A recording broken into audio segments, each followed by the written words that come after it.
I will call to order the Fitchburg Common Council meeting on January 26th, 2021 at 7:30. First up is the Pledge of Allegiance. Please stand. I pledge allegiance to the flag of the United States of America and to the republic for which it stands, one nation, under God, indivisible, with liberty and justice for all. All right, roll call, please. Alder Frada. Here. Alder Clouder. Here. Alder Gerhart. Here. Alder Krause. Krause here. Alder Maldonado. Here. Mayor Richardson. Here. Alder Schroeder. Here. Alder Strassman. Here. Alder Udell. Here. You have a quorum, Mayor. All right, thank you.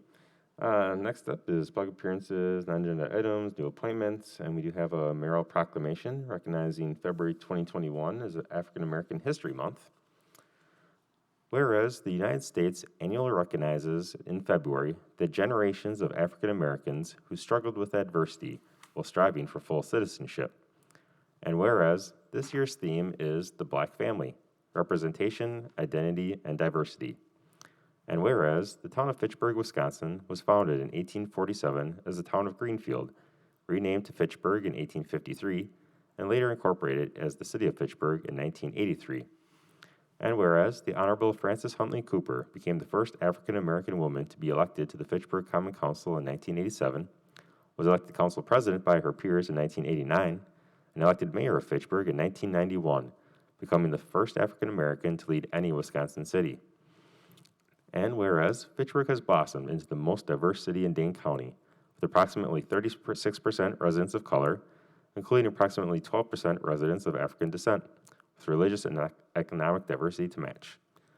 And whereas Fitchburg is home to a thriving, engaged African American community, including leaders in government, education, medicine, science, business, labor, the faith community, and the nonprofit sector, striving for each individual's own version of the American dream.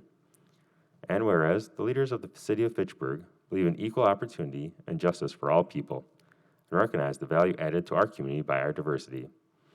And whereas Fitchburg's local government is working to make a more inclusive city in which everyone is respected and recognized for their past and potential contributions to our community.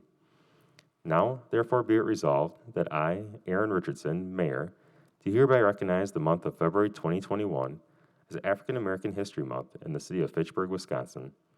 Be it further resolved that all citizens are urged to celebrate our diverse heritage and culture and continue efforts to create a world that is more just, peaceful, and prosperous for all.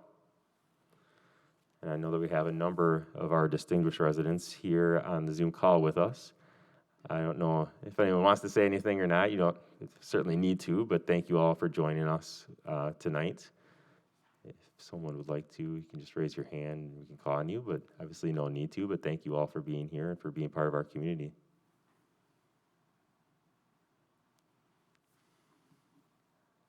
Have a good night, everyone. We can stay on if you want, but all right. Then I do not have anyone for non-agenda items, so we can go to the consent agenda. Is there a motion to approve the consent agenda? I move approval of the consent agenda. Second. All right, Gabriella and Julia with the second. Is there anything that someone needs to remove from the consent agenda? All right. Oh, Sarah. Sorry, Aaron. Yeah. I just had one question about the minutes. Yeah. But do you mind if I just ask the question? Yeah, go for it. Within 11.8D, it lists Alder Frada as abstaining when she had recused herself. I don't know if that needs to be updated. Okay. Yeah, we will make that change. Anything else?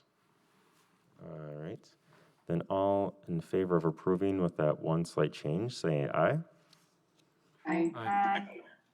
And opposed, nay. All right, that is approved. Going on next to Administrator's Report. Mike.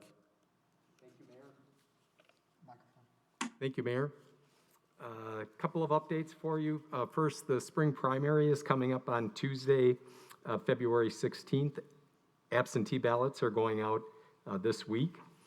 There's a public information meeting on January 28th from 6:30 to 8 p.m.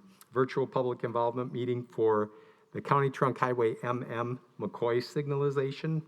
Online attendance is encouraged, or the City Hall Council chambers will be available for in-person participation.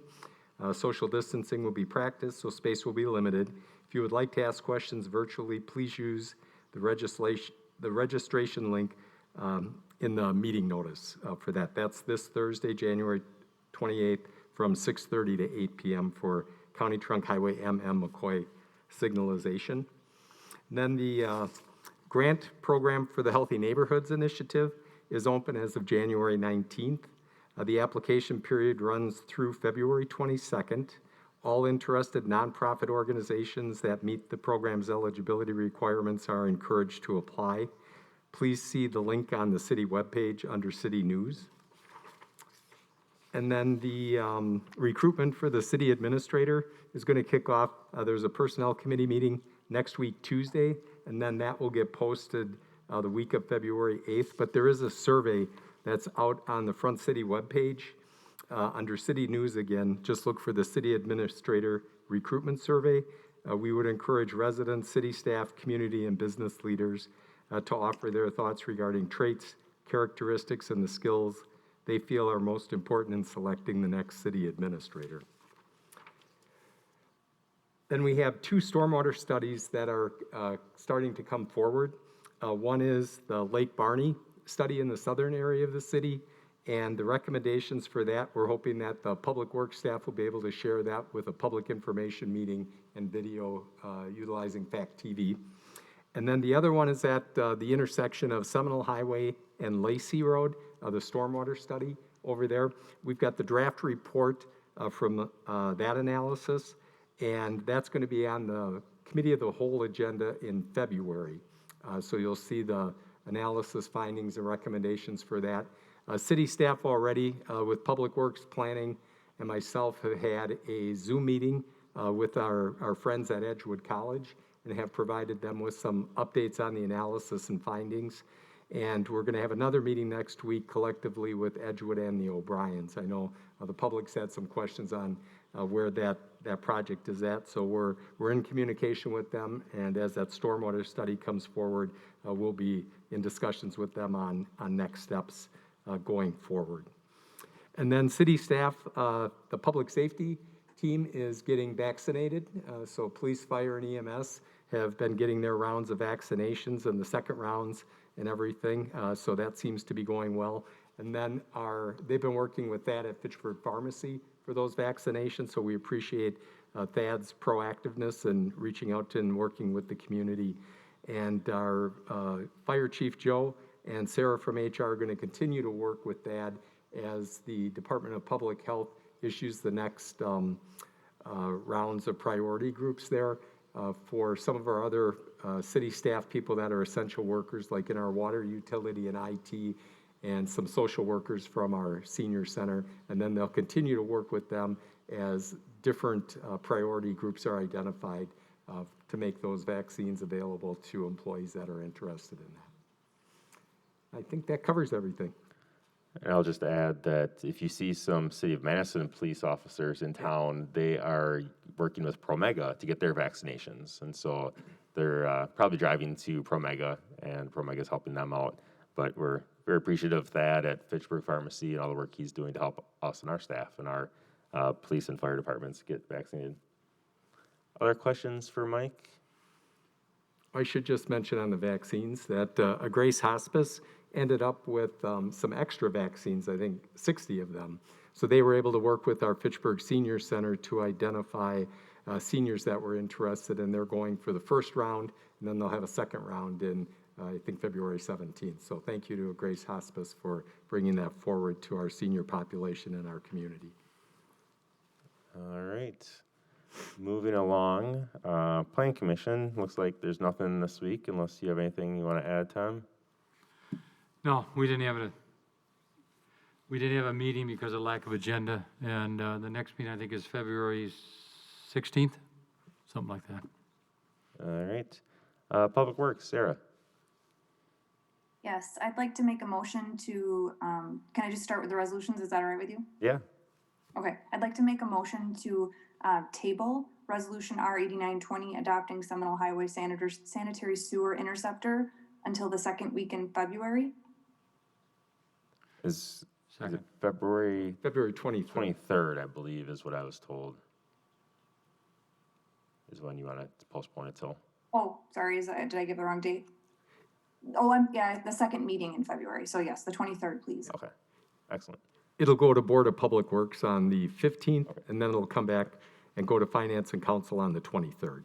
All right. So I think, Tom, did you second that? All right. Second from Tom.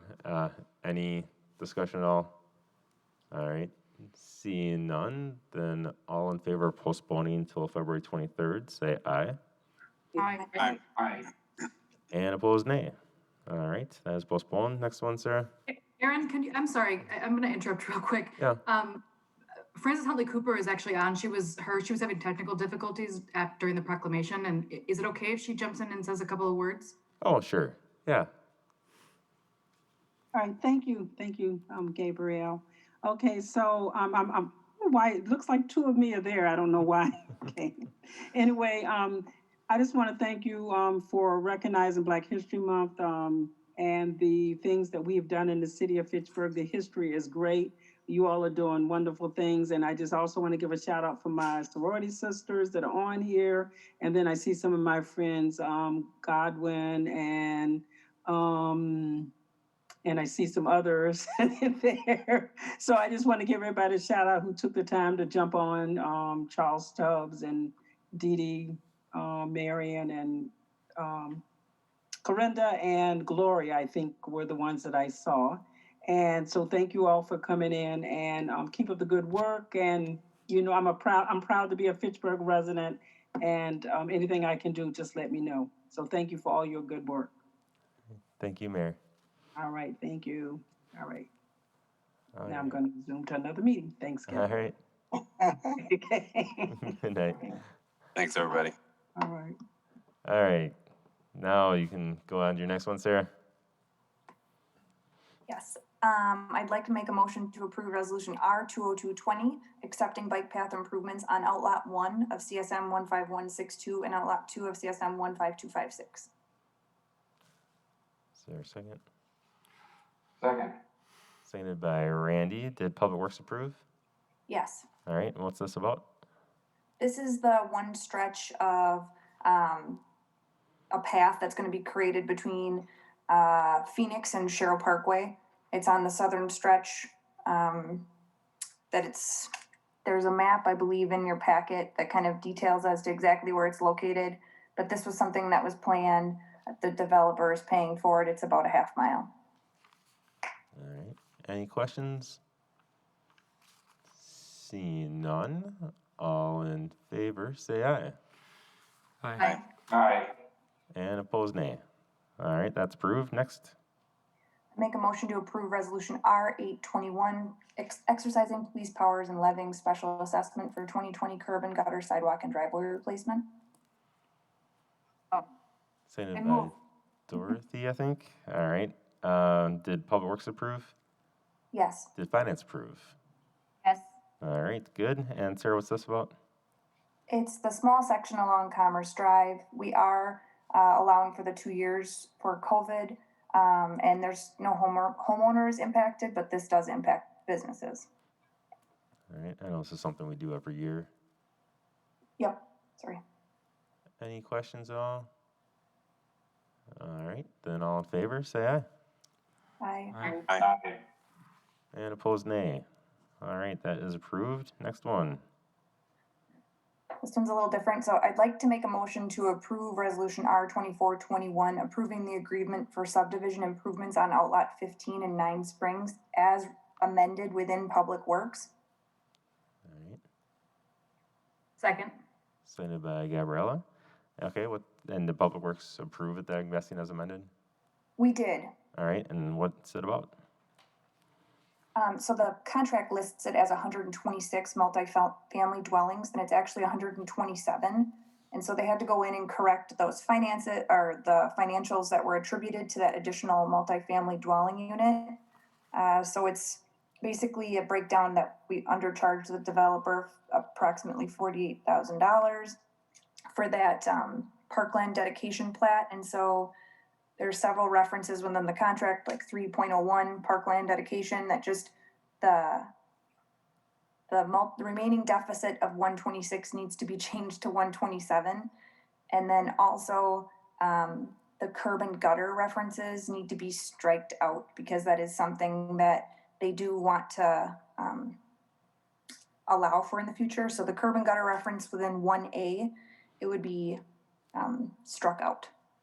So it was just changes made by Bill's request, just that we're modifying the specifics within the resolution, not the intent, but those specifics would be modified.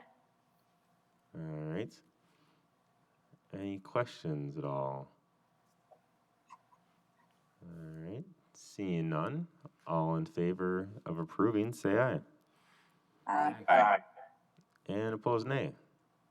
All right, that is approved. One more. Make a motion to approve resolution R 3321, authorizing the purchase of land from Stoner Prairie HDP associated with future well. Second. Seconded by Randy. Did Public Works approve? Yes. Did Finance approve? Yes. All right, and what's this one, Sarah? This is the lot adjacent to the school. It was planned to be part of a well. That area is currently pulling from the McKee and Spoke well, and it falls outside the area of influence of those other wells. So just they need that well. It was planned for that development, and it will go within that that specific lot that is adjacent to the school, and it will look a lot like the well that's off of Lacey Road, with kind of the stone facade and the colored roof. All right. Any questions? All right, seeing none, all in favor, say aye. Aye. Aye. And opposed, nay. All right, that's approved. Anything else in Public Works, Sarah? No, thank you. All right, well, then you can do Park Commission next. I make them, oh, this one's another one that's kind of a little different, so I apologize. So this one, I'd like to make a motion to approve resolution 22420, amending the 2021 general fund and capital projects fund budgets as amended within parks. And what they did within, sorry, I'm making a mess of this, but as amended within parks to exclude the operational expenses to fill this budget shortfall. All right, let's get a second first. Second. Seconded by Julia. And did Finance approve this interesting motion? Yeah. Okay, and so what's going on? This one was approved when? 2 weeks in the last meeting? Yes, isn't it? It was at the last parks one from January 7th. Okay. Finance should have talked about it tonight again, because it was tabled from earlier. This is, I believe, making up the rest of the deficit to not have to lay off our 2 parks employees. Yeah, no, we didn't have this one in finance tonight. We have another one. Oh, okay. All right. So, Sarah, do you want to talk about what Parks is suggesting? So what Parks is suggesting is that, so we're still at that shortfall of the $17,774. And just, there's a concern that we don't really want to take it from the operating budget just because we don't want to fall back on maintenance just for future expenses, because they just kind of can continue to grow if we don't keep up with maintenance. And so as we walked through the Parks Department budget, the discussion was just that it'd be best to just have it be pulled from the, sorry, I'm looking at my notes here, from the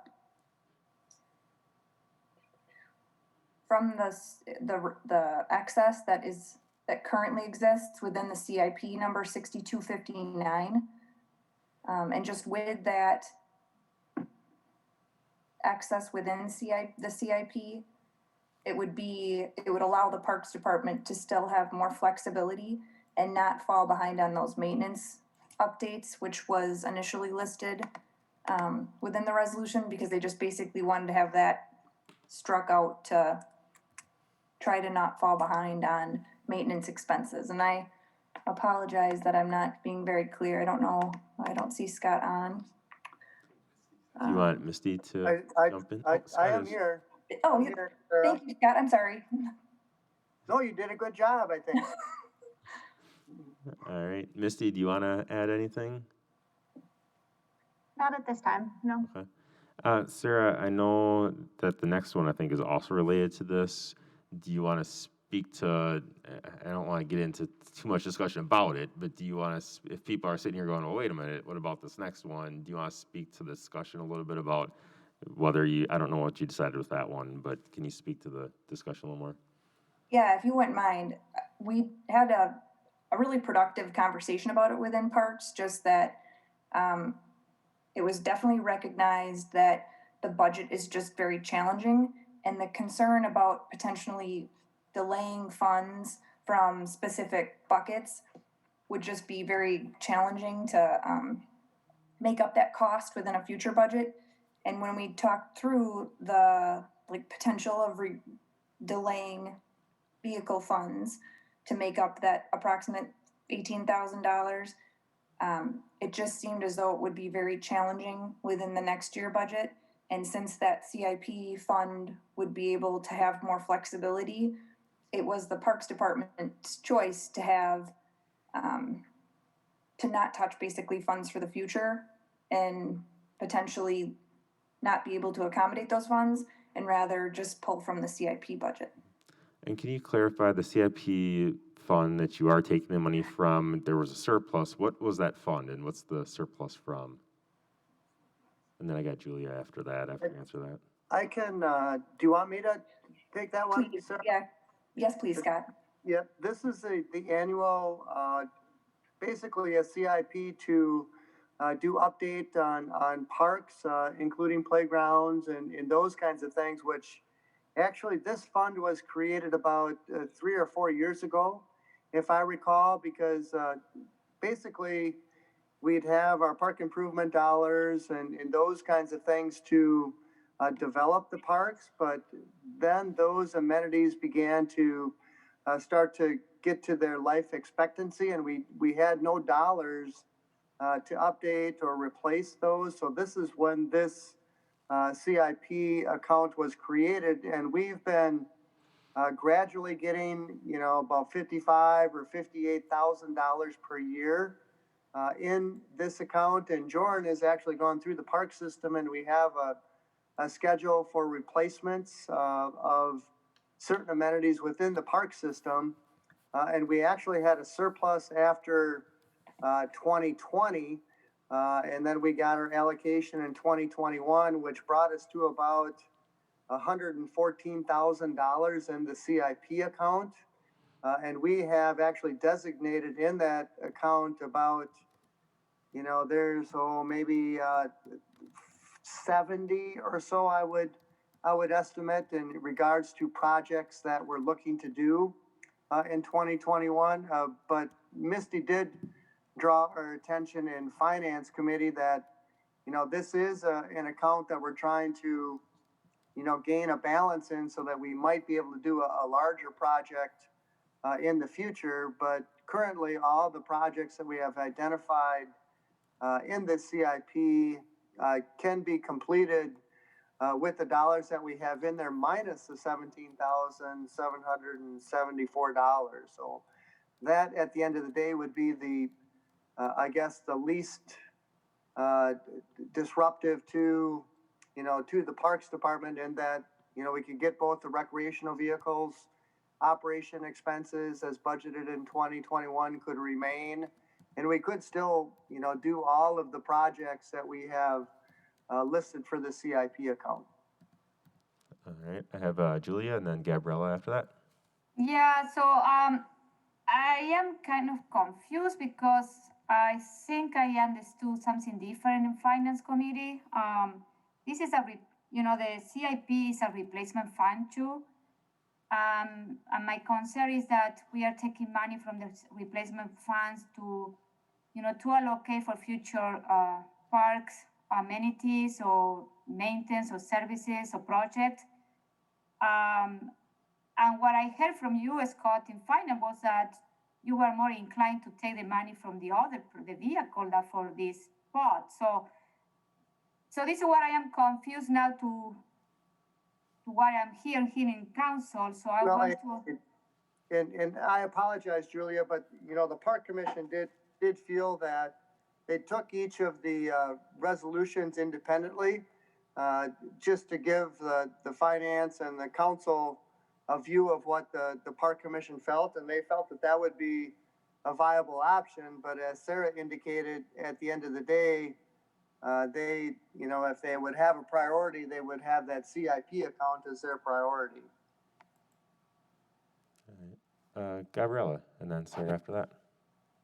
Yeah, that was what I was, similar to Julia. I'm just asking, like, from Sarah and from Scott, the two resolutions, like, which would be your preference? So it sounds like the vehicle replacement fund 3101, which is the next resolution, might be the preference over the park improvements fund, or am I incorrect in that? I think that's incorrect. Sarah, do you want to speak to that? You don't mind, yeah. We had preferred the first one just because when we had looked at the options, it seemed to give more flexibility to the park staff to make the decisions on, like Scott was saying, for updates to the parks as to what could be adjusted and what could be delayed for 2021 specifically for that 18,000 deficit. The concern is that the vehicles, which I don't, but the vehicles I believe were nearing 20 years old, that they're important, that they all mulch and that they're kind of vital to the park staff, that they're going to need to be replaced, that they're working, but just the idea of delaying that fund and just knowing how challenging the budget can be was not preferred. But like Scott said, we wanted to prioritize without a doubt getting these positions funded and understand that parks budget can be impacted, but that we would prefer the first option because it gave more flexibility as to where funds could be allocated versus the second one that dictated that it was be pulled from a vehicle. Perfect, thanks. That helps clarify. Is there anything else, Sarah? I had it on the list, but I just want to make sure you said everything you needed to. And I got Dorothy after that. No, I apologize that I'm not being as clear as I wish I could be. Just that it was, like Scott was saying, where just reviewing the options, talking through in parks as to how, without a doubt, we recognize, and I think it was part of the overall feedback that we've received from residents, that Fitchburg has fantastic parks. We want to keep them in as best shape as we can. We recognize that they do need some maintenance updates, and so there was that hesitancy to pull from that fund, and that just without a doubt, everyone on the Parks Commission understood as to how difficult the budget could be. So there just was some nervousness of potentially removing from future park funds, just because it definitely takes a lot of money to keep our parks as nice as they are. All right, Dorothy. Thank you. I'm going to give Misty a chance. I think she's been kind of chomping at the bit to say things. My question for her is, I'm a little bit concerned and very confused whether we are mixing operating funds and capital funds and how all of that is mixing and matching together. Are we straight on all that? Misty, go ahead. So we are mixing and matching. That's why the language in the resolution is so complicated. So you're reducing the operating side, you're reducing the capital side, and then you're transferring between the two. But ultimately, council has the authority to make that decision. Tom. Misty, on 1021, isn't this the one I spoke with you about, vehicle versus employee? Right? Yes.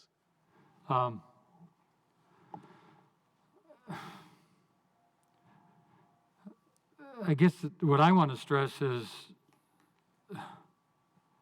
if you don't have the employees, you don't have the work.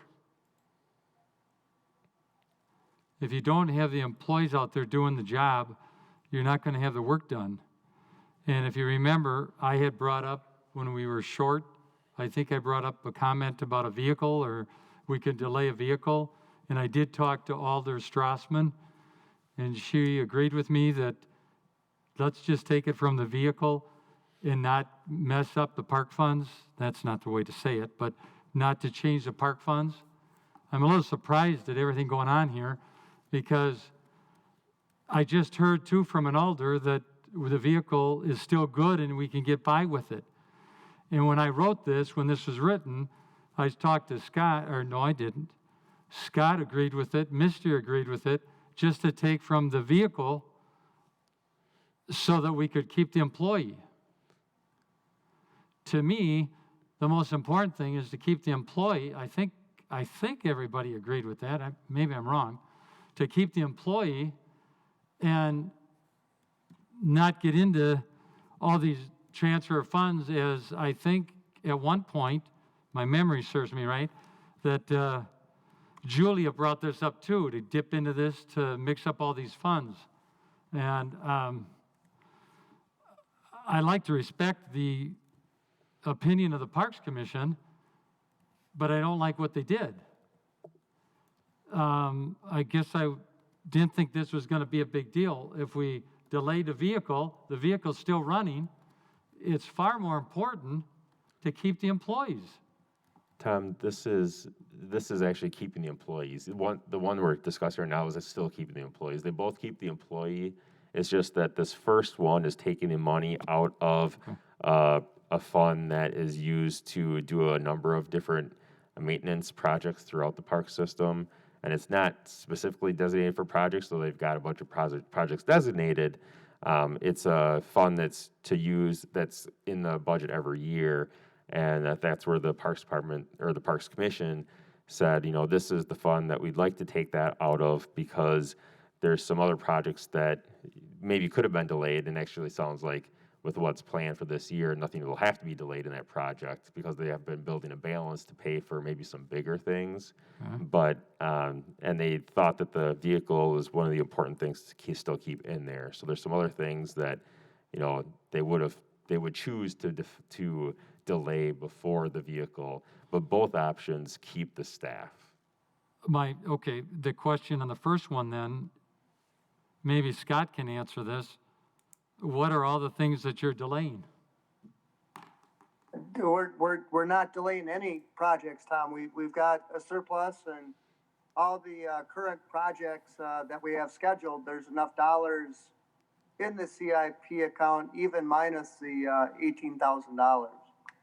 Yeah, because that balance does build, because maybe they want to renovate a shelter one year, which costs more than the $50,000 or whatever it is per year that goes in that fund.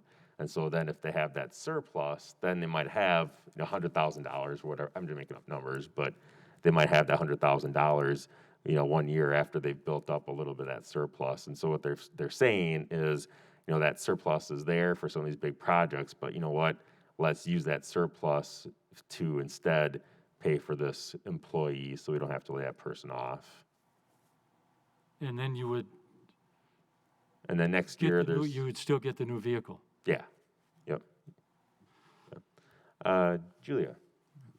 Yeah, so in finance, we discussed a lot about this, and my understanding when I asked the question to Scott about the vehicle, if they can delay the purchase of this vehicle, he said yes. He never mentioned that it was a 20-year-old vehicle, okay? So the other question is, so in finance, we were more inclined to go for the next resolution, because we would like to keep all the money that is in the CIP for funding project for park to be intact, so we can use the money for real project. And then we discussed in finance too that after the recreational department start generating some revenue, like in the summer, we can put back the vehicle again, and we can purchase the vehicle, and if the revenue is they are coming. So so this is what I am confusing because in finance we heard some different stuff that you, Sarah, is mentioning here, and in finance we were more inclined to go with the vehicle instead with the CIP. I don't know. I want to ask my member in finance if I. Yeah, looks like Gabriella's ready. Go ahead. Yeah, I think I was confused as well, but I think it was just because we didn't really rediscuss the one we're talking about right now, our 22420. We didn't really rediscuss it. And I guess I don't think we ever really asked the question of which is the preference. It's just that this is they're both viable options. Like they clearly are both viable options, but after hearing the context from Sarah, in the conversation of comparing the two, it's clear to me now that this one that we're looking at now, which is changing the 6259 CIP for park improvements, is the preference of Scott, the Parks Director, and the Parks Committee. And I guess I've watched Parks Committee meetings, many of them. It's very clear to me that entire committee is very passionate about the parks and protective of the parks. So if that is their preference for which would be preferable, that is going to be my preference as well. So I do agree. I think the conversation in finance was a little bit confusing, but I think it's just because we didn't rediscuss 22420, and maybe that was where the confusion came in. Joe, go ahead. Does the order of these items in the agenda reflect that preference? So was the preferred one put first before the less preferred one? Or was that just sort of the order that it was put together in the packet? Tracy can correct me. I think because the 22420 was put like in the resolution first in like the system, that's why it came up first, I believe. But Tracy, is that correct or Misty? That's correct. It's Okay. an older resolution number, so it's going to come before any of the other newer ones under that topic of the Parks Commission. I don't quite know how I'm asking this, but I'll just try to articulate it. So the last time I remember us talking about something like this, we sort of talked out as a council what our preference would be, because these are two separate standalone resolutions. I'm just thinking like, hey, if we prefer the second one and we decide we're going to vote down the first one, or vice versa, I guess, how does that work? Like, what if we vote no on the first one and then Yep, I think the that, second one? yeah. Sorry if I'm not coming across clearly. Yeah, no, I think if you prefer it to be the vehicle versus this option, then you would vote no on this and yes on the second one. And I think we'll see. I have no idea where the numbers are going to fall, I guess, right now. But as long as we don't vote no on both, that's probably the key, is don't vote no on both of them. That's what I'm getting at, more the fear of that potentially happening. Yeah, and I would guess if this first one fails, then I would hope that everyone would vote yes on number 2, because we don't want to fail both of them. So I think, Sarah, I had you again, yeah, and then Randy after that. Yeah, sorry, Scott, please feel free to correct me if I misspoke about the vehicles. I just have definitely the note that the Silverado is in a much worse condition than the Explorer and that they're both aged.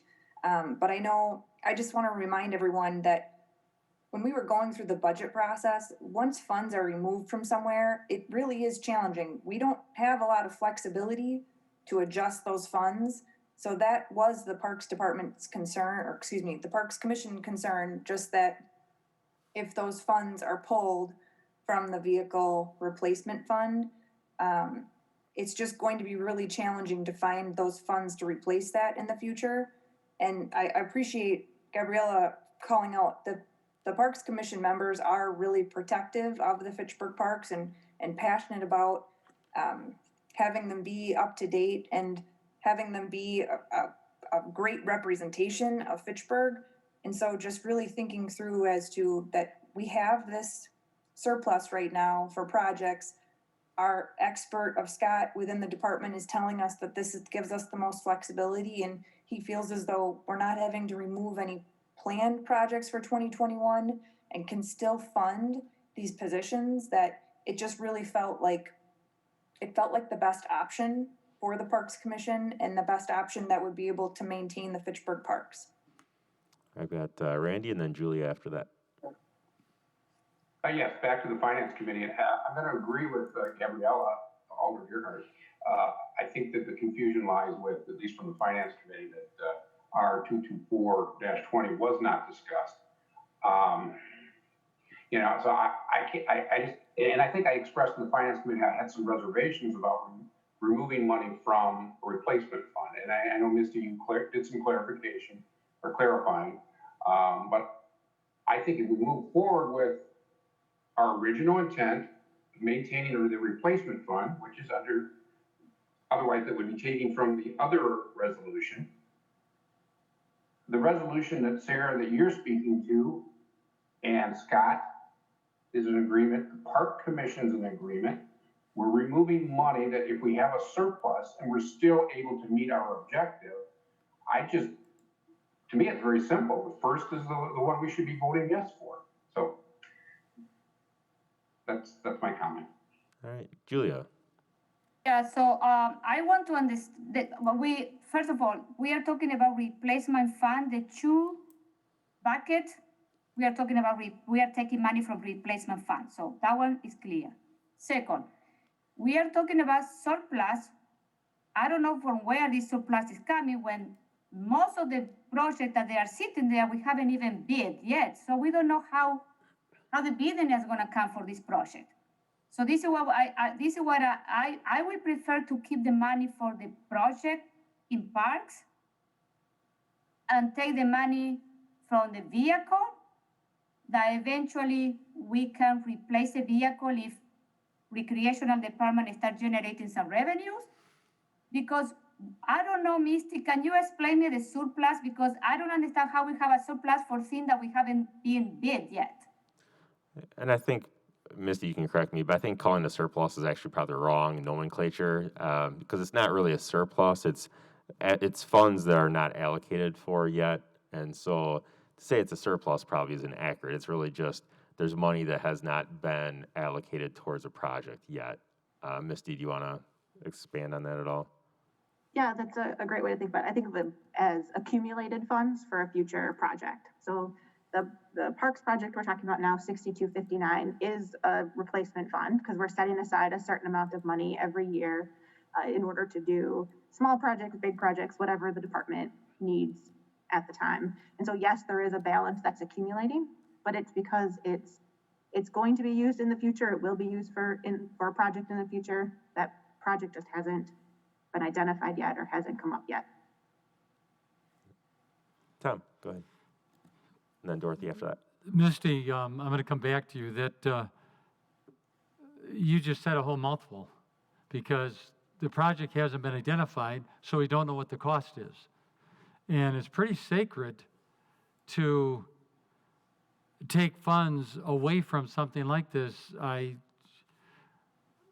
know this isn't something we usually do, is it, Misty? Go ahead, Misty. So I think, honestly, there's pluses and minuses to both options. So no, we don't traditionally tap into those projects that are preparing for future projects. On the other side, similar to what Sarah was saying with that vehicle, you know, that $18,000 had a home, it had a purpose. And so you have to, next year in the 2022 budget, put that $18,000 back on top of what is currently in the plan for next year. So I think there's problems with both. Honestly, both of them are relatively small dollars in the scheme of the CIP and the project. So it depends on what your preference is. Neither is perfect. Thankfully, it's also rare that we have to worry about not laying off staff.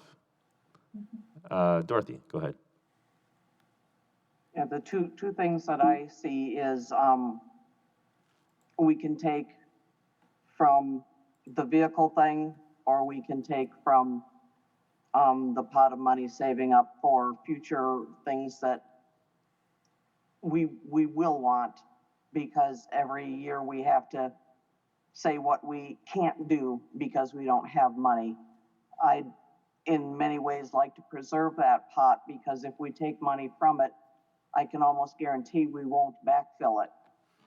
If we take money from vehicle, we're almost certain to put that back in the budget, and then we would have vehicle and we would have the full pot of money.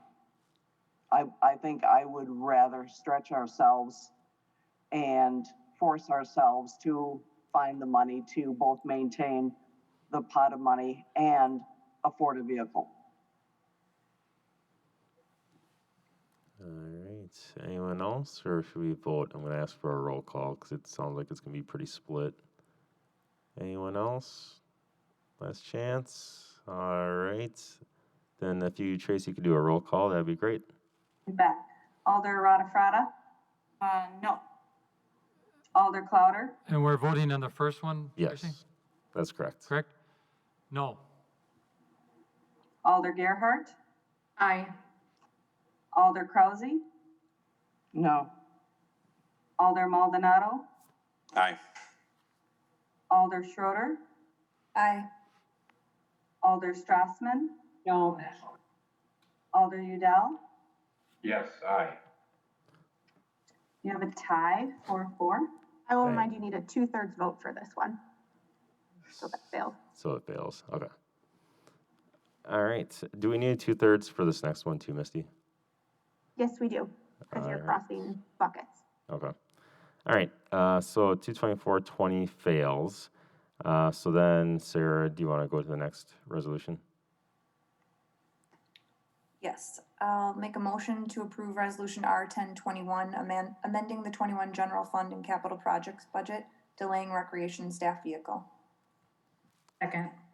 All right, signed by Gabriella, and it sounds like Finance approved it, and then Parks did not approve it because you preferred the other one. Do you want to We- speak to it, Sarah? We did approve it, just to bring forward options to council. It was just an ask to prefer the first one. Okay. All right. Any further discussion? All right. Since it's 2/3, I'll ask for the roll call again then. Alder Rada Yes. Alder Clouder, Yes. Alder Gerhart, Aye. Alder Krause, Yes. Alder Maldonado, Aye. Alder Schroeder, Aye. Alder Strassman, Yes. Alder Udell. Aye. Unanimous. All right. Thank you. That one passes. Anything else in Parks, Sarah? Our next meeting is the first Thursday in February, and we do plan to talk about Sunnyside Park. That's it. All right. Thank you. Library Board, Randy. Library Board, yes, we met last week, January 20th, Library Board. And a number of things were discussed. The budget was discussed, November. December numbers are not in, so we discussed November numbers, and we are on target. And Wendy Rawson, the director, felt comfortable that we will be on target for year end. There's some new items that the library voted on. The first item was the 2021 ILS, which is the Integrated Library Systems, basically the database for the library. We approved that invoice, which is probably the largest invoice for the all year, from my understanding, for the library. That was close to, it was $89,129. We also addressed the 2021 I can't even pronounce it, service agreement, and it is the automated materials handling system and the 5 self-check machines, which was approved. And then the employee engagement 2021, which was, we will participate in the HR process development. I can see my notes here. This is the feedback that came back from the employees themselves. A series of questions were asked, and that'll be published at a later date. And then there are a couple other notices. The online newsletter and program calendar will be returning in February. And then 2 new library assistant staff members are being trained currently. And the library is interviewing for shelvers. So if anybody out there is interested, place your application. That's all I have. All right, thank you. Questions? Yeah, question, Tom. Randy, I've had some seniors contact me in reference the library, and I think they're bringing it up due to the fact that the vaccine is coming, due to the fact that some kids are back in school only a couple days a week. I mean, it's not all the time. Is there any discussion at all when this library is going to open? The latest date is April 7th. That was decided a couple weeks ago, and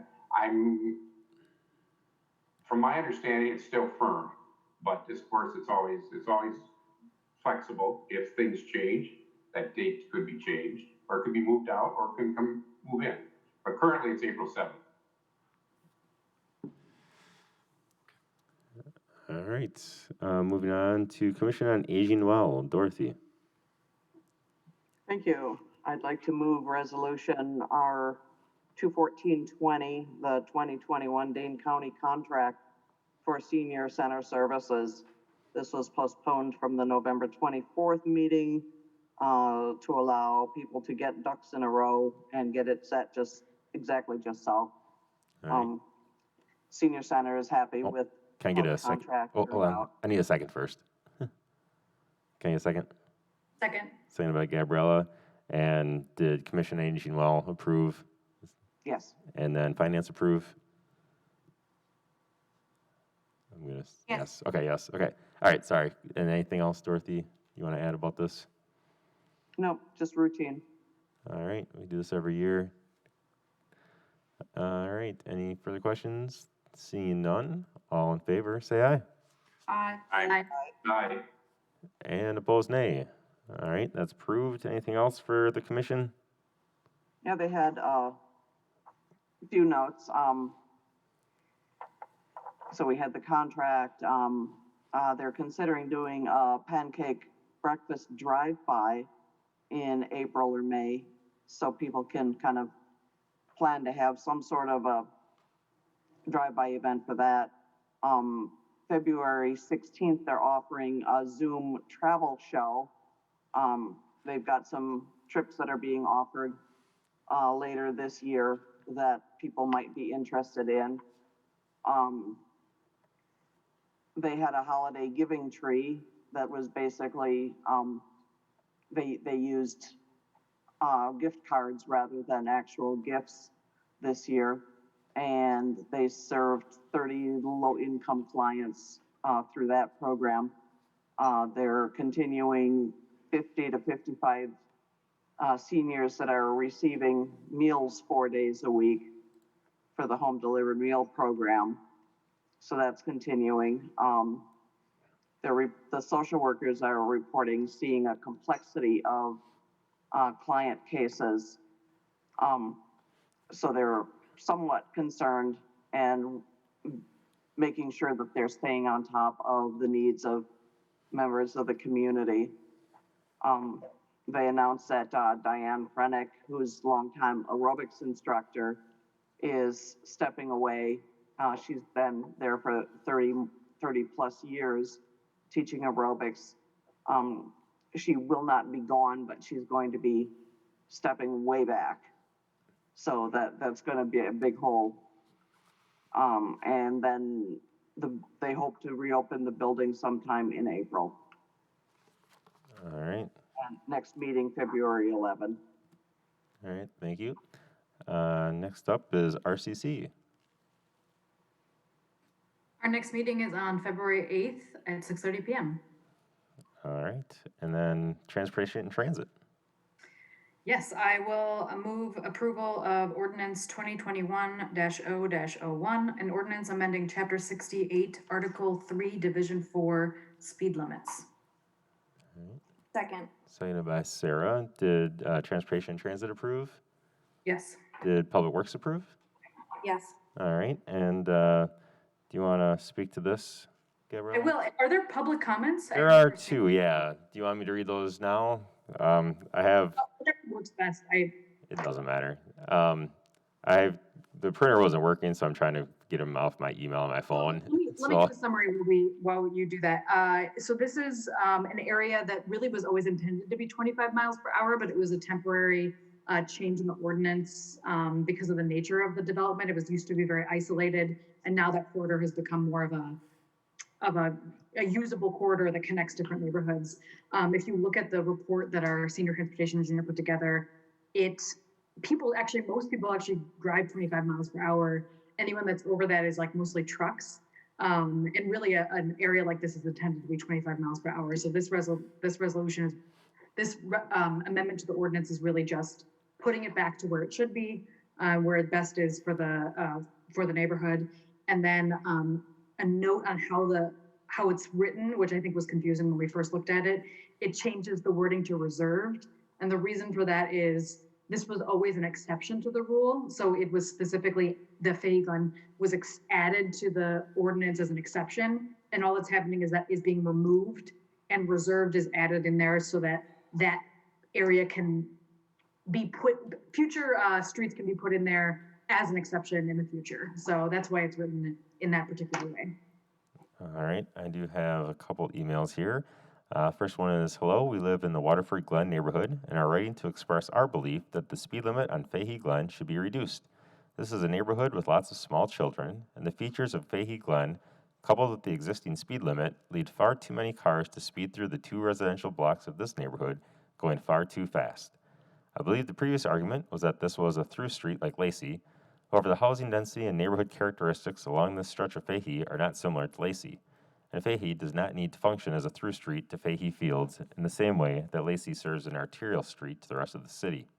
The current features of Fakie, meant to limit speed, seem to be only the curb plant features in the middle of the road at the beginning and end. However, those do little to nothing to actually curb speed, as they require no driving adjustment to navigate. Additionally, the entrances to this stretch of Fakie, the roundabout off of Lacey, and the longer downhill road from Fakie Fields actually seem to allow people to gather speed coming into the neighborhood. There's nothing to reduce them as they head through. With all that said, we would be in favor of reducing the speed on Fakie Glen to suit a residential neighborhood.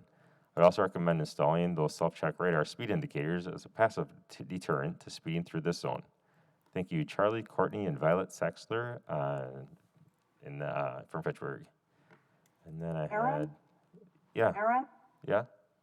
at a point not all that long ago, you determined that you were not going to read off emails, that you were just going to note their position, their name and address? Actually, only if there is more than 5. So that I'm not reading them for an hour straight. So if there's 5 or less, I read them. Okay, I didn't remember that piece of it. Yep. All right, no problem. I've got one more from Lauren and Travis McCaw from Fitchburg. My husband and I were just alerted that lowering the speed limit on Fakie Glen, currently 35 miles per hour, will be discussed at the Public Works and Council meetings this week. We've lived on Fakie Glen for 4 years, and although we love our home and our neighborhood, it has always astonished us that our neighborhood street has a speed limit that is the same as Lacey and Cyene, for example. This is a neighborhood full of small children, our 3-year-old included, with another on the way. And it seems completely unnecessary and dangerous that a neighborhood street has such a high speed limit. Especially since Fakie Glen was extended into the Fakie Fields neighborhood, traffic has increased, and even the 35 mile per hour speed limit is rarely observed at this point. We are very much in support of lowering the speed limit to 25 miles per hour, more consistent with other neighborhoods in the area. Now that Fakie Glen is a through street, it should be even more important that the speed limit be lower to encourage drivers not to drive at excessive speeds. Thank you for your attention, Lauren and Travis McCaw. I believe those are the 2 I got. All right. Sarah, go ahead. Yeah, I just wanted to call it, this is something that I've definitely received feedback on, that the neighborhood would really like to see this lowered because of the trails and the number of children that are playing in that area.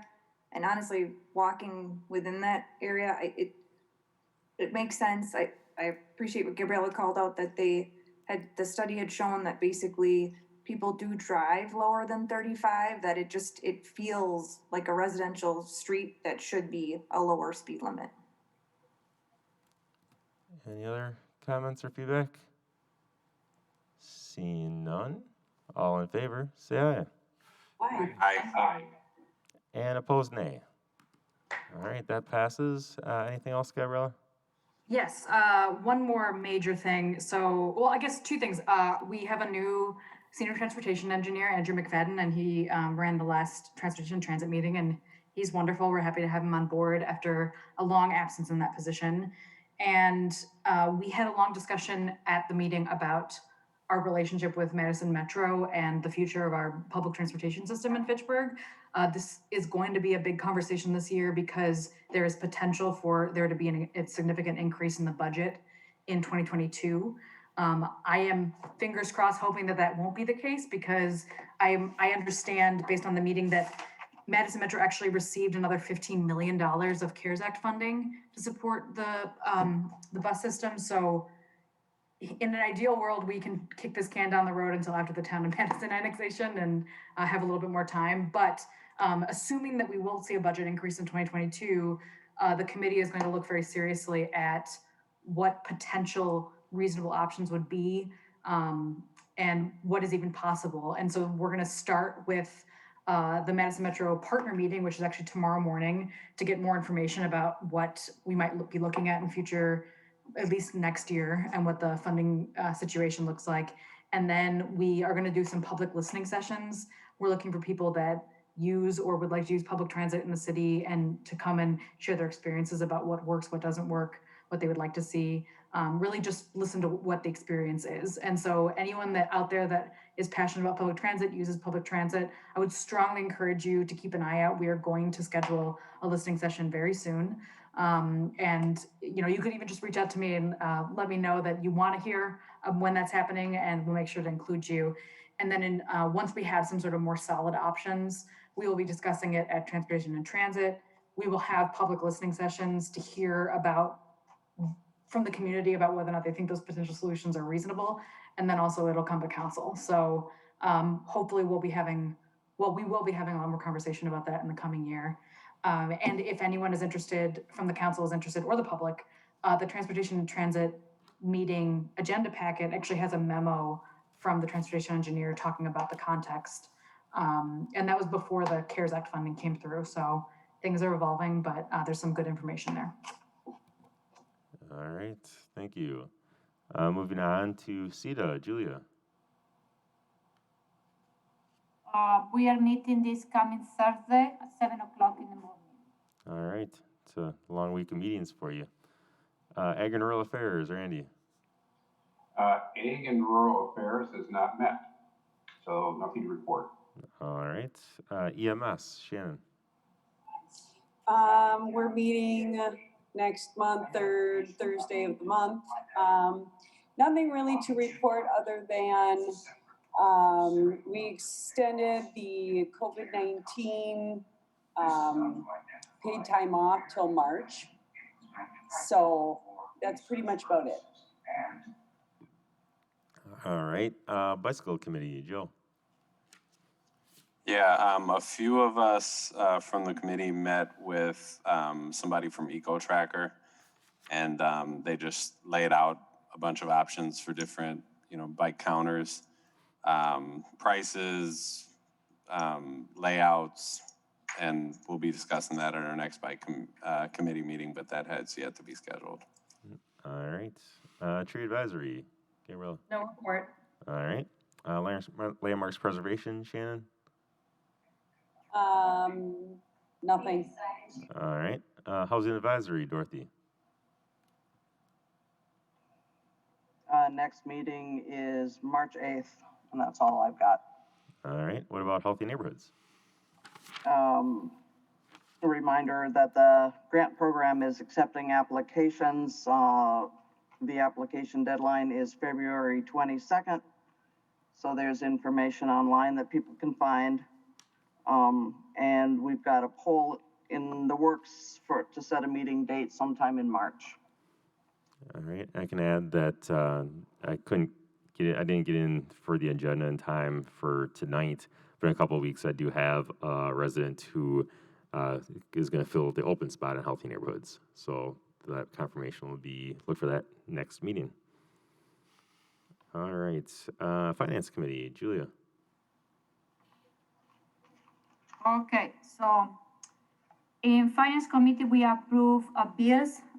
We went with the first batch of the detailed review of all check issue, check number 12573-121621 dated January 1st, 2021 to January 15, 2021 for a total of $767,256 with 45 cents.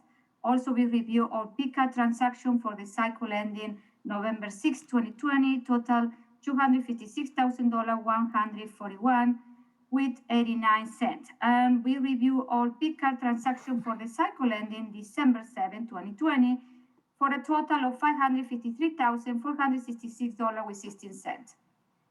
Then we move to the action item, and the first one is move approval of resolution R-01-21. Is authorization for the 2021 day income operating and maintenance cost. All right. Second. All right, second by Gabriella. And I think, I don't know, the chief want to talk about that. Joe is there? yeah, Joe, do you want to speak to this? Yeah, so DaneCom, the three resolutions that you have before you are basically addressing the operation and maintenance costs associated with the radios that are needed for police, fire, EMS, and public works. So it's something that we manage under emergency management, but it serves multiple departments. A little bit of background about DaneCom. There is an overall system that everybody in Dane County uses from a public safety aspect, but there are certain enhancements that the city of Fitchburg has based on some dead air spots that we needed for coverage. So as we address those resolutions, the next resolution is the enhancement, and the one after that is the analog tactical that allows us to have some redundancy in our radio traffic. Just in the event that something goes down at Dane County, we still have the ability to communicate. And once again, those are shared across all platforms. All right. Any questions at all? Seeing none, all in favor, say aye. Aye. Aye. Aye. And opposed, nay. All right, that one's approved. You gonna keep doing these, Julia? Yes. So the next one is related, is as the chief mentioned, the next two are related. So I move approval of resolution R-02-21, authorization for the 2021 day income Fitchburg enhancement payment. Second. Seconded by Randy, and kind of the same thing and same system, just a different part of it. Any Yeah, this questions? one is an enhancement. I don't know, you want to know what is that means? The chief can tell you Yeah, I about just it. talked about the enhancement for some dead spots that are in the city to make Yeah. sure we have coverage in those areas. Yep.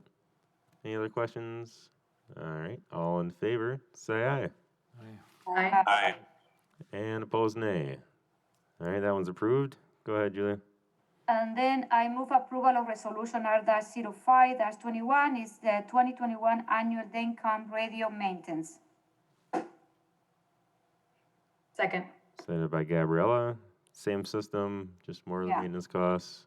One of the things that Randy brought up in the Finance Committee meeting is that we will title this a little bit differently next time, just so that you know that it is the redundancy, the analog portion of our radio package, so that it doesn't look like we're paying for the same thing three times. All right. Any further questions? Seeing none, all in favor, say aye. Aye. Aye. And opposed, nay. All right, that's approved. Keep going, Julia. Okay, so the next two are related. One is go to Dane County and the other one is about the state. So I'm gonna explain that. I move approval of resolution R-06-21 is a resolution authorizing payment to Dane County for monthly court assessment. Second. Seconded by Randy. Go So ahead. this is an annual prepaid that we need, the municipal court collects some fee that we need to, reassign to Dane County or to the state. So this one is to Dane County. Any questions at all? All right, All in favor, say aye. Aye. Okay. And opposed, nay. All right, that's approved. Next one. Next, I move approval of resolution R-07-21 is a resolution authorizing payment to a state of Wisconsin for monthly court assessment. Second. Seconded by Gabriella. And this is the state version of the Yeah, previous one. All right. Questions? Didn't think so. All in favor, say aye. Aye. And opposed, nay. All right, that's approved. All right, next one. So the next two, they look similar, different vendors. So this is an annual resolution. They're common. So I move approval of resolution R-14-21 is the annual purchase of water treatment chemicals. Second. Seconded by Gabriella. And this is for our water system. Make sure that you have drinkable water. All right. Seeing no questions. All in favor, say aye. Aye. And opposed, nay. That one's approved. Next one. Next one is, I move approval of resolution R-15-21 is annual purchase of water treatment chemical. Second. Seconded by Randy. And just same. It's a it's a vendor. different chemical. You can see the name of the chemical in the resolution. All right. Yeah, Gabriella. I just want to say one quick thing that this is for the fluoride for the water. And fluoridation of water is actually one of those like extraordinary public health efforts that goes unnoticed or is kind of forgotten these days. That the fact that dental tooth decay was like very, very common in children and adults 50, 60 years ago. And now that fluoridation is more common across the United States, it's pretty rare. And people that even without regular dental care, because they could get it in their water supply, their teeth are in much better shape. So really happy that Fitchburg does this. I'd be curious to know how far back the history of it goes and when it was started, but not all Americans have access to regular fluoridated water. And it is a really fantastic thing for public health. So really, really pleased. I know we support it every year, but I thought it should be called out that it's a great thing. All right. I know I had to take fluoride tablets because we had well water, not city water growing up. All right. All in favor, say aye. Aye. Aye. And opposed, nay. All right, that's approved. Next one. Mayor, we also put fluoride on our fires. Excellent, thank you. Then you don't get any cavities on those fires. I love it. So next, I move approval of resolution R-16-21 is the annual purchase of new meters. Second. Seconded by Randy, and go ahead. So this one is, this is at the water meter that we need to install in the houses. And since we are, getting new neighborhood that they need more meters, so we are buying, the amount that you can see in the package is like around 48,000, but they are like a lot of those to have an inventory. All right, Dorothy, question or comment? These are all new meters as opposed to replacing meters that need replacing for whatever reason? I think they are new, but Misty? It would be both. So we do have some meters that go bad that need to be replaced, so that would be included in here. But for the most part, it's new meters. Okay, thank you. Any other questions? Seeing none. All in favor, say aye. Aye. Aye. And opposed, nay. All right, that one's approved. Okay, so the next three ones are related to the Fire Station 1 remodelation process, and the chief is gonna tell you some of the details. So I move approval of resolution R-21-21, acceptance of fire headquarters phase 2 electrical bid. Second. Seconded by Gabriella. And Chief, do you want to speak to really all three, but you can start with this one? Yeah, you Yeah. can. So the main thing that I wanted to get across is why we're doing this in two phases.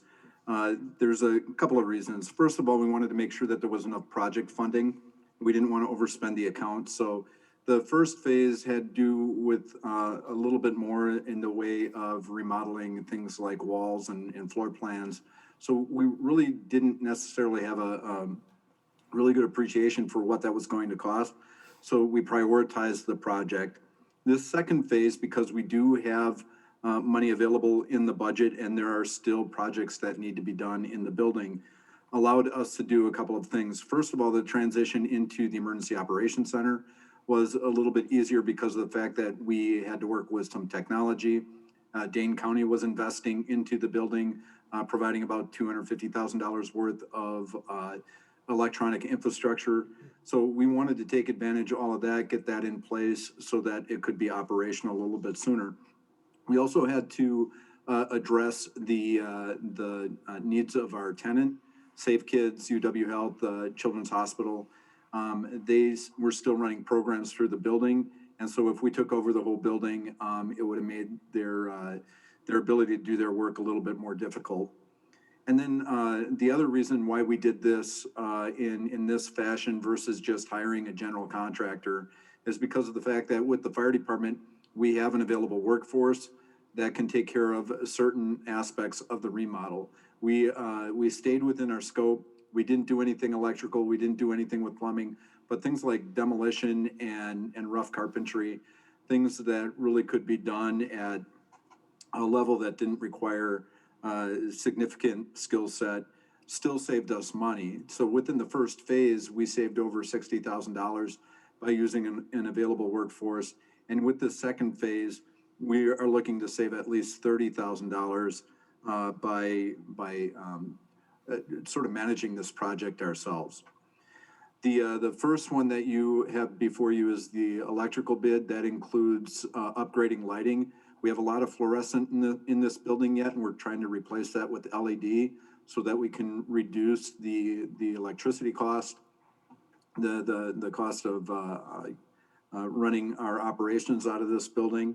And then the generator needs to be upgraded so that it'll cover the whole building. Right now, it only covers certain outlets, and we wanted to make sure that it was able to cover the entire building, not to mention the fact that it's an aging generator, so we had to rebuild it anyway, and the costs were negligible as far as rebuilding versus replacing. So the other thing that I wanted to get across from this project is there's still a couple of other items that will have to be sent out for bid. Things like landscaping, plumbing, and flooring. I didn't even bring before you because we received incomplete or non-existent bids. So that needs to go out so that it's done right and it reflects what we're trying to do within the building. The priority between the electrical system and the garage doors, because of the fact that we have basically kids running through, I shouldn't say running through the building. With Safe Kids, there is the potential of having kids in the building. And the last thing that I wanted to have is a garage door come down on top of a child. So we are updating those safety systems, and it made a whole lot of sense to address the doors at the same time. So that's what you have before you. The one thing that I will offer is the fact that in the first phase, we had a difficult time getting bidders because although this is a significant project for us, it's a small project in comparison to other projects throughout Dane County.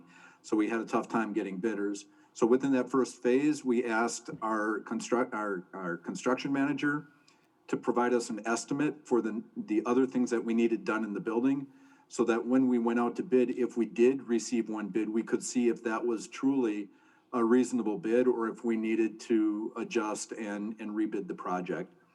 So everything that I'm bringing before you either came in at the estimate or under the estimate that the construction manager identified with the first phase. So with that, I'll leave it up for questions in the case that there's anything that I did not answer. Any questions at all? All right. Looks like you got everything. Oh, Sarah, go ahead. Just one call out. These 3 resolutions were all sent to Works and approved as well. Oh, great. Thank you. All right. Seeing nothing else, then all in favor of approving the electrical bid, say aye. Aye. And opposed, nay. All right, that one's approved. Next one, Julia.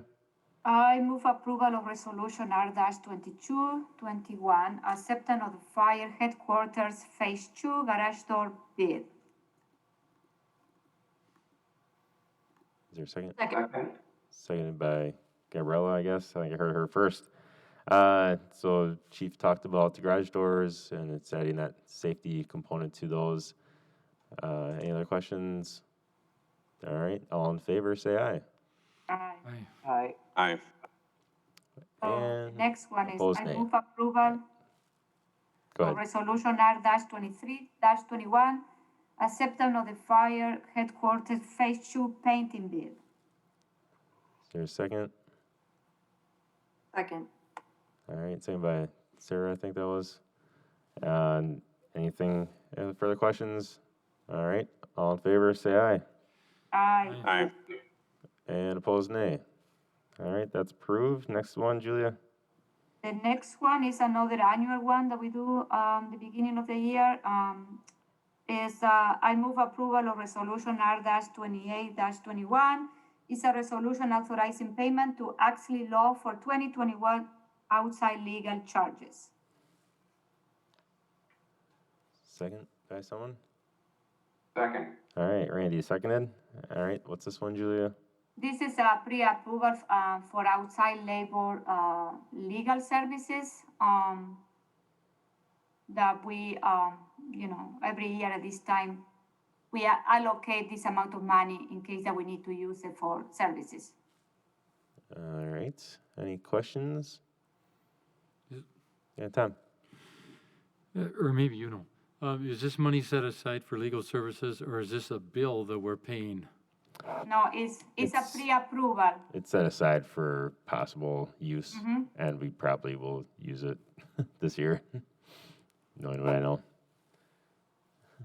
And I think with legal stuff too, I mean, obviously we're dealing with the issue. Well, we just finished one issue, and then we do start the labor negotiations at the end of the year. So Yeah. we'll be using them Who's for up this year? we start the negotiations at the end of the year. I think next year, the end of year it ends. Save it for. Yeah. But we start the negotiations this year. All right. Then all in favor, say aye. Aye. Aye. Aye. And opposed, nay. All right, that's approved. One more. Yeah, the last one. Okay, so this one is I move approval of resolution R-29-21, effective video switcher project. Second. Signed by Sarah. And I And then see Jeremy Crosby is Jeremy here. Crosby has graced us with his presence tonight. Star of Talking Fitchburg. Welcome. Good evening. I'll be signing headshots just outside of the parking lot, so mask up. Well, we have a switcher that that was in the CIP for last year. We weren't able to get that project done. We held off on doing that project for two reasons. One for COVID, because we weren't sure if we'd be doing any of the projects. And in fact, this project not only was to do the switcher for the council chambers, but also the studio. We're not doing the studio component. We're just doing the switcher at this time. As far as our switcher plan goes, the ultimate goal is to go, we have 8 switchers currently, video switchers. These switchers help us do what we're doing right now, doing all of the city meetings.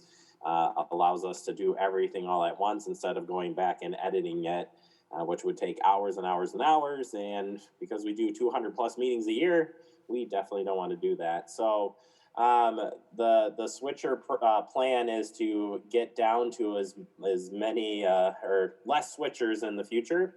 At the same time, updating the technology, creating what we're calling hubs for hub areas where we can keep these switchers. And basically the goal is to be able to control any of our cameras in our rooms from any of the switchers that we have. So the one we're putting in is for the council chambers. It's an 8-input switcher.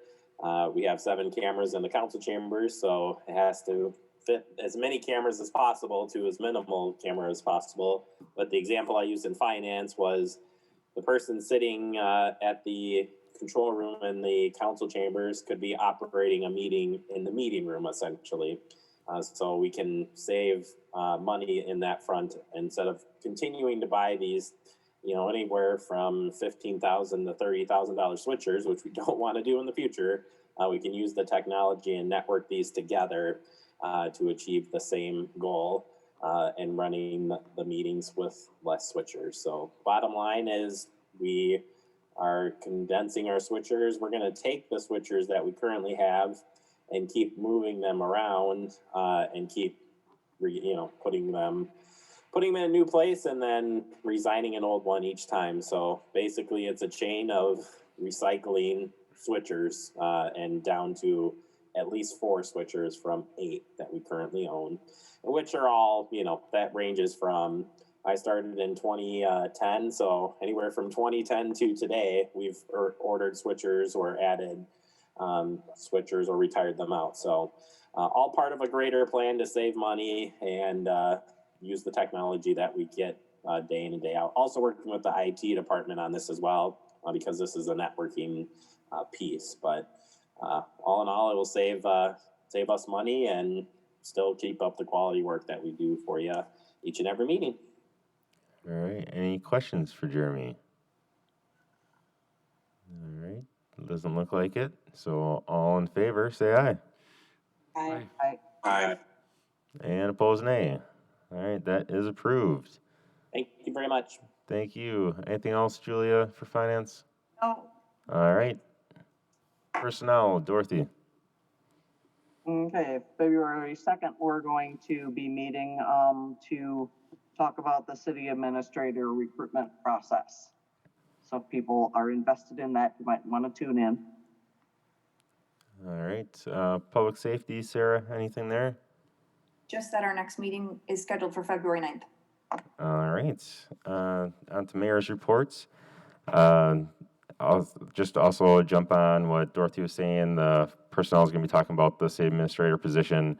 They're going to talk about steps, timeline. We're going to have both council and community involvement during those steps as well. And we're looking to probably February 8th is when we'll officially post the position, but a little dependent on the conversation next week at personnel. Other things that I wanted to mention, Stoner Prairie Park is a new park created over in District 4, kind of by Stoner Prairie School, actually. And it's a pretty nice park, pretty big park, and we're going to create an ad hoc committee with some of the neighborhoods that are in that area and a couple of parks people as well, just to help design and plan that park. I believe it is a area park. There's 3 levels of parks that we have: community, area, and neighborhood park. So this is kind of a mid-range one, like a Swan Creek, Tower Hill, Wildwood. And so there's a lot of interest in making sure that that's a high-quality park. And so that group is going to provide recommendations to both Parks Commission and the council on how to develop that park going forward. Also, talking about Fact TV, a couple things that they're going to be doing. One is, at least initially with Leopold in the Madison School District, they're going to be providing the classes that some of the online students are taking on Fact TV, actually, Channel 2. So that would be another option for people that are going to Leopold to, instead of going online for their classes, they could actually watch Fact TV, Channel 2. So just another way to get those out there for someone who maybe can watch Fact TV easier than they can stream the classes online.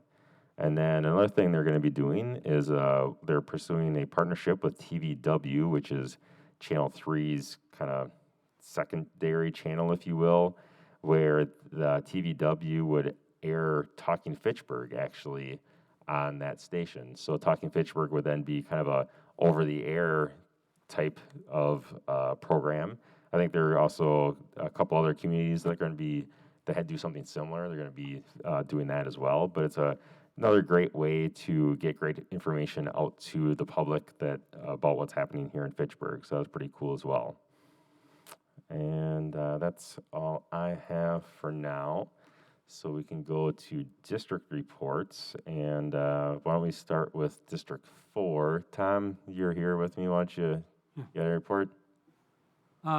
Just a couple things. Mayor, do you know, had some calls on this. Do you know when the quick trip on the east side is going to start? So it's going to be under construction next year while Saying Road is under construction.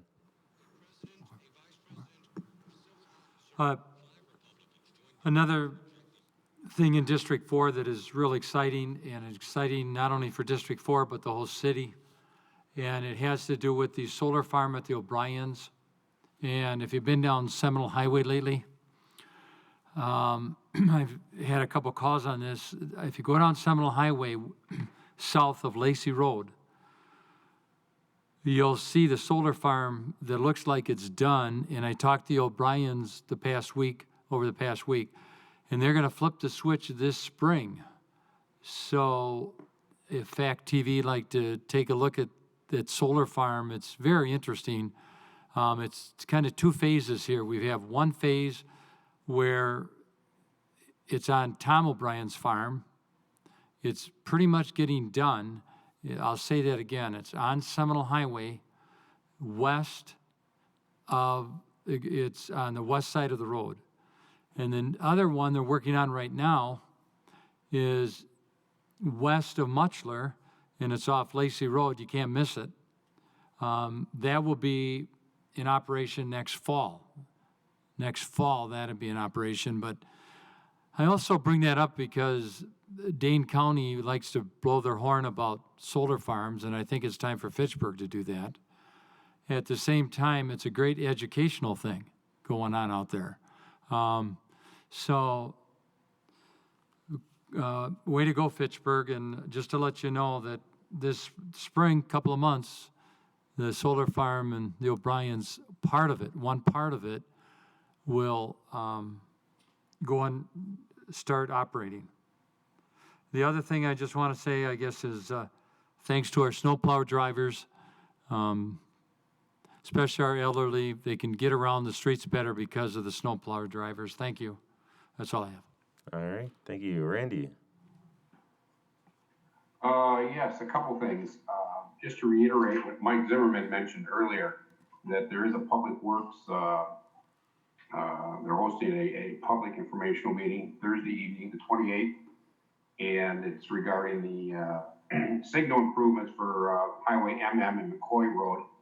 Those that are interested, you just go to the website, and under engineering and construction, there is a notice on how to sign up.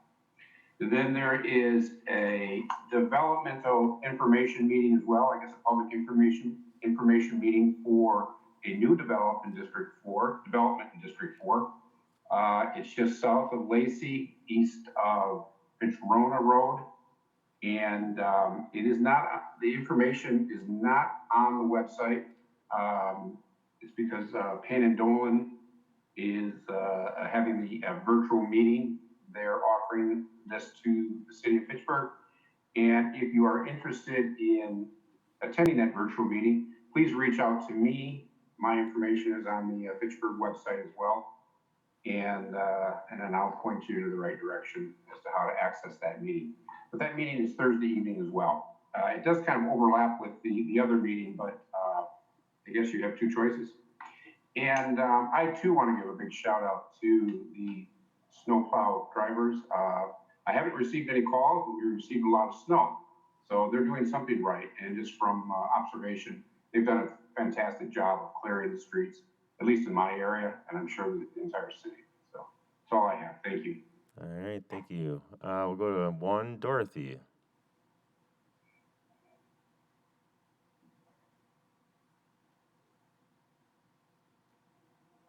I don't think I have anything, but thanks.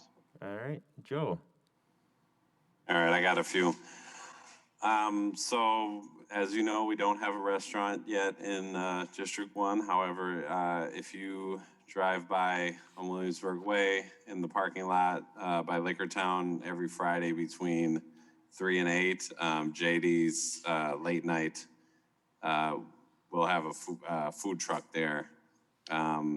It's really good food, so if you're in the area, I encourage you to support it. My personal favorite is a sandwich called the Gym Shoe. Feel free to look it up. So second piece is, I've been meaning to get around to this for a while, but I will be working with Fact TV to do, I haven't decided how frequently, but a show called D1 All-Stars. We'll be interviewing people in the district that, you know, either have a cool story or doing something cool, or just want to have a conversation to get to know your neighbors. So if you know somebody in District 1 that is interested in getting interviewed by me, please feel free to reach out. And then lastly, just to clarify something, because I got a question about this from a resident, is that the website for myvote.wi.gov, it wasn't updated. Thanks to Tracy, we got it updated with the correct alders and the correct polling places. So thanks to you know, the person who brought it to my attention. And then finally, we will be putting together a group called Friends of the Teen Center. It will be a, you know, separate standalone group to do some fundraising for the future Teen Center. We've got a small committee that we're putting together. So if there's anybody that has an interest in that in the public, that has any special skill sets, particularly around fundraising, marketing, PR, please reach out directly to me. Thanks. All right, thank you. Gabriella. I have a couple of things. I'm gonna do kind of a fire department themed one this time. Since we have had a new big snowfall and the snow drifts are kind of building up, I just want to do a call out to the Adopt a Fire Hydrant program that has always existed in the city of Fitchburg. Fire hydrants get buried under snow during over the course of the winter, and if you happen to have a fire near your home, if the fire hydrant is buried, it can take a while to dig it out, and those several minutes that it takes to do that can actually be the difference between a house being saved and a house not being saved. My husband actually lost his home as a teenager, so I know what that kind of pain looks like. So if you want to get an extra workout, find the fire hydrant on your street and actually go ahead and dig it out. And if you sign up on Fitchburg website, you can actually get an Adopt a Fire Hydrant certificate from the fire department. So it's kind of a fun little program, and it's really a great thing to do, and a great little citizen action project for you. I also had a conversation with an apartment manager for a senior housing area in District 2 that actually had a pretty serious water issue several weeks back, and the fire department and the senior center both responded very quickly to support the facility, make sure that the seniors that had to leave were able to find quick accommodations and get to a place that they were safe. And the apartment manager had nothing but fantastic things to say about our firefighters and the senior center staff. So thank you so much for taking care of that issue in such a fantastic way. And then also a shout out to our fire chief, Chief Pulvermacher. He actually recently graduated with a graduate degree, a Master of Arts in Security Studies from the Naval Postgraduate School, which I understand is a very challenging program. And we are very lucky to have him working for the city of Fitchburg. I constantly hear great feedback about him. So thanks, Joe, and congratulations to you. My hairline used to be down here. All right, Julia. Yes, I have a couple of things too. So I want to congratulate two teenagers in my district that they did a food drive to help the Catholic Multicultural Center food pantry. They are is Ryan Thompson and Ray Timothy. They are both high school from the Edgewood High School. They went house to house with a flyer requesting food, and then and I want to. It's great to see young people doing this type of activity. especially for people in need. So I want to congratulate both of them, Ryan Thompson and Bryce Timothy. And then I want to promote, all our parks because we can do a lot of activity. This winter, I am enjoying snowshoeing in the Ninth Spring Golf, McKee Farm Park. So there is a lot of activity that we can do in our park system. And I went to the Harlan Hill Prairie last Sunday. It's another very nice area to do snowshoeing. So please stay. We can do a lot of winter activity here in Fitchburg. So enjoy our parks, and that's it. All right, thank you. Shannon? Just one thing. I wanted to say thank you for staff that's been clearing everybody's been saying how great of job they've been doing with snow plowing and all those good things, but we also have a lot of trails that have been plowed, and I want to say thank you to staff and volunteers that have been helping keep those open as well. Thank you. All right, and Sarah? Nothing new to add. Thank you. All right. One other thing, actually, I meant to mention that you might find interesting, as the vaccine for COVID becomes more widely available, more and more of our staff are going to become eligible to get that. And so we have told staff that if it works best for them to get the vaccine during work hours, that it takes about probably half an hour to go to make sure you don't get the reaction and get back. And that half an hour we're letting staff do without having to use sick time. So we can't require staff to get it, but hopefully that encourages more staff to get the vaccine when they become eligible to get that. So that is something that I just wanted to let all of you know as well. So that's something. Mayor, can I add something to that? Yeah, sure. I forgot, it's not a district update, but Fitchburg Pharmacy has a sign up online where folks who are interested in getting the vaccine can go to their website and become eligible for it. You have to mark down sort of what category you fit in. Obviously, they'll prioritize folks who are highest risk first, but if anybody in the public is watching, you can go to Fitchburg Pharmacy's website or their Facebook page. All right. There's no unfinished business. There's no new business. Committee of the Whole is tomorrow night, and we'll be talking about the town of Madison. And Mike and Misty and myself maybe are going to provide lots of great information for you on that. And a couple of weeks is the next council meeting. And with that, is there a motion to adjourn? So moved. By Tom and seconded by Joe. Sure. All right. All in favor of adjourning, say aye. Aye. Aye. And opposed, nay. All right. Have a good night, everyone.